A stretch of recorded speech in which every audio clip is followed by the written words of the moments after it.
Hello, everyone, and welcome to my podcast. Today, I'm joined here with guests. I'm Riem.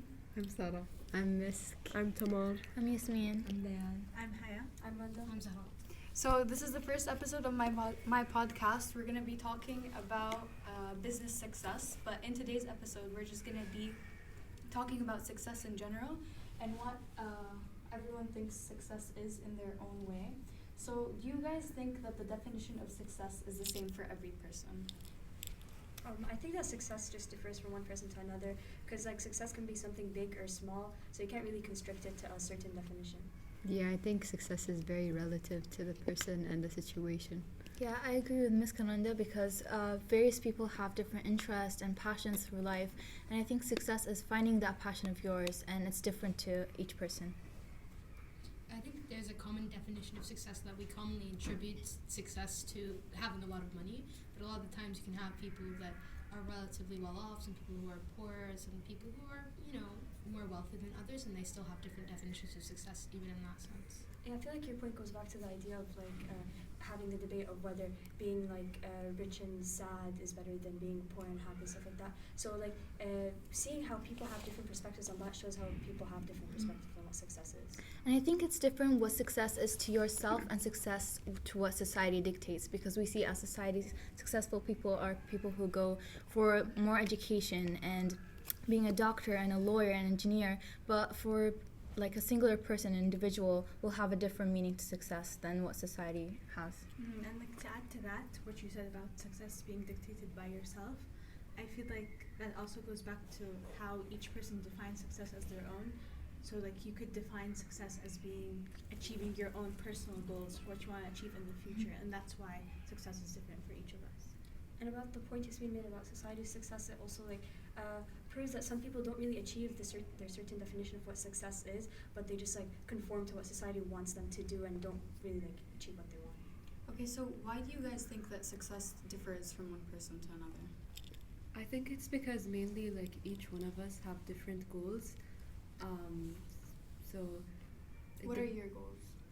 For example, I want to get into a top tier college, and if I do get into a really good and renowned college, I see that as success.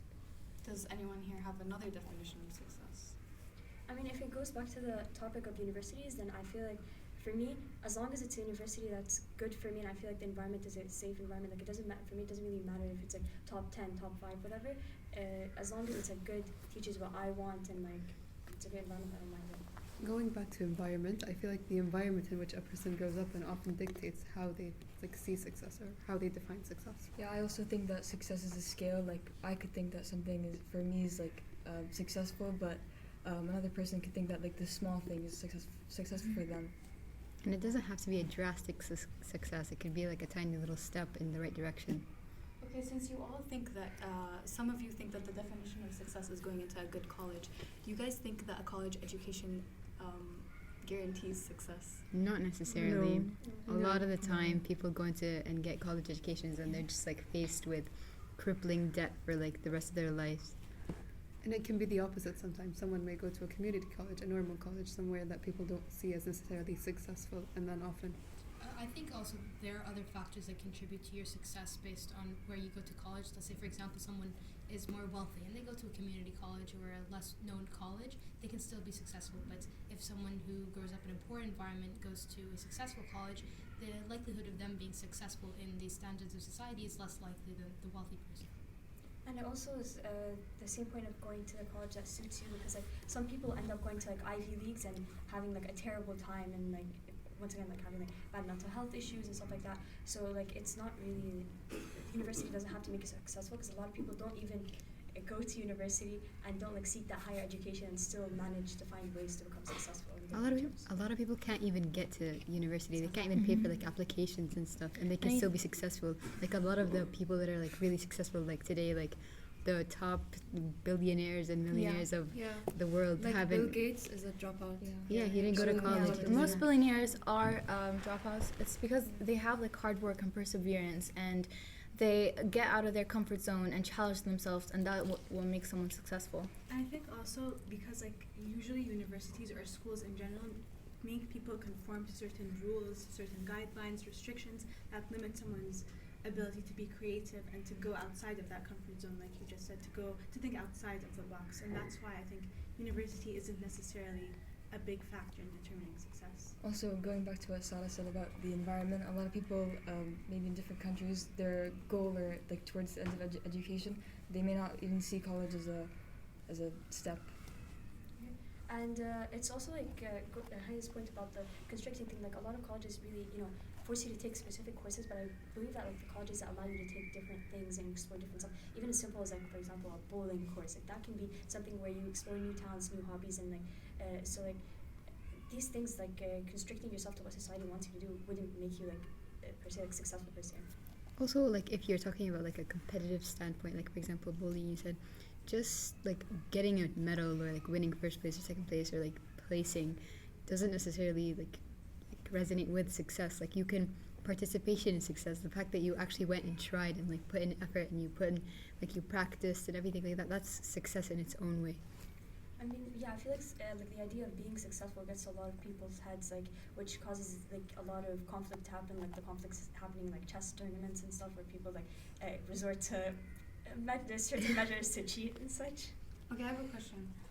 Since you guys, since we're all like seniors and applying to college, and we think that getting into a good college is gonna get you or like make you successful, do you guys think that a person should go for like a major that is like basically guarantees success? Let's say computer science. It's a very like well-known major, and it's known to give you like money and like basically make you successful.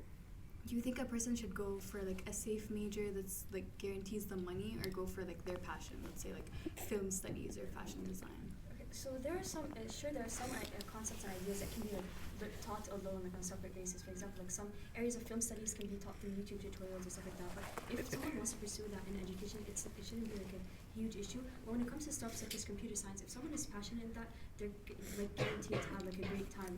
But the thing about computer science, for example, is that sure it has like a good starting wage, but there's like a huge number of unemployment, but a high demand due to the fact that like they want people who are skilled and are like good at these things. So just getting that degree isn't enough for you to be able to become successful in that field.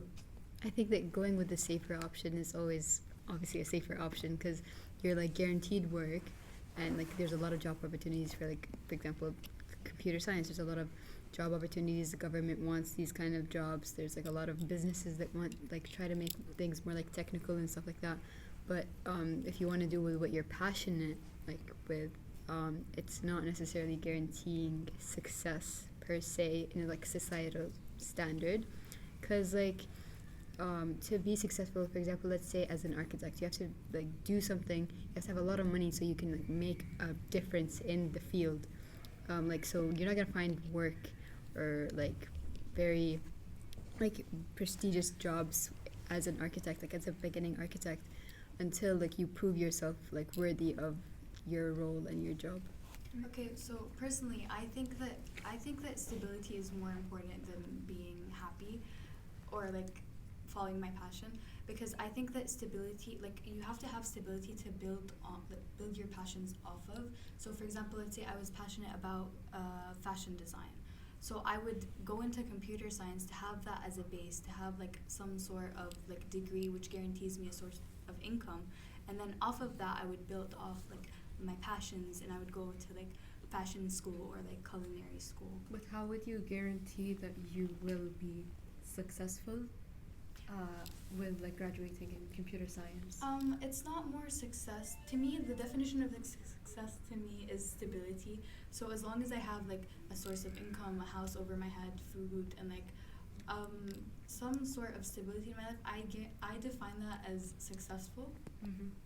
But I feel like we often see people like in society that go into different fields that are like pressured by society, and they often end up like dropping out or changing fields, or like suddenly getting this burst in their mind that they're like, oh, I don't want to be a doctor anymore, I want to be an engineer.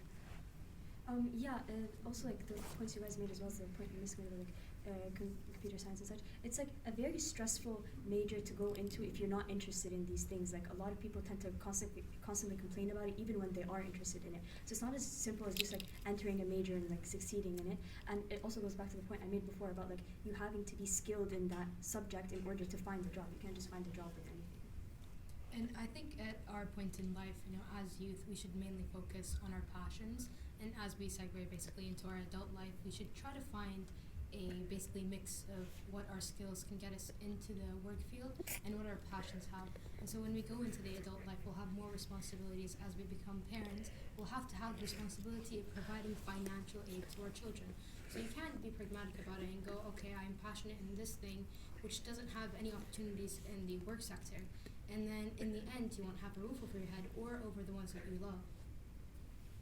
I think there needs to be a balance between your interests and stability, because first of all, you need to prioritize stability, but also you need to make sure that you have at least a few courses in that major that you have interest in, so you don't burn out by the first semester or you don't start hating your life before you finish uni. So you need to have a little bit of interest in at least what you're doing. You can also like go to a college with like an open curriculum so that you don't have to like conform to a certain set of like classes that you must take to get your degree. So you could go to like, for example, Brown, they have a really open curriculum. You can choose what classes you want, and it doesn't have to be like resonating with your major. You can do whatever you're passionate about, things that you want to learn, things not necessarily that are like relating to what you're gonna do in the future, but like things that you might want to look into. Yeah, and to add to that, I feel like the colleges with those open curriculums usually have the highest graduation rates out of all the colleges, like Brown University, for example.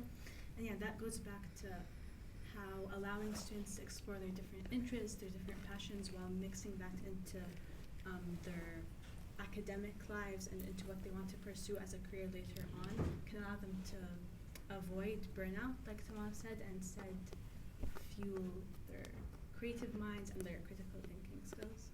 Yeah, I agree with what they all said. Like, I feel like finding that balance that Tamal mentioned is very important, because like once you find a way to integrate like your interests into a serious and like practical, as you guys were talking about, like career, that would be like, I feel like in my opinion the perfect outcome, because not only are you doing something that interests you, but you're also like pursuing a career that is like in demand. Okay, so overall, I think that we all agree that there's no specific formula for success, and success is different for everyone. And yeah, thank you guys for being here. Thank you for having us.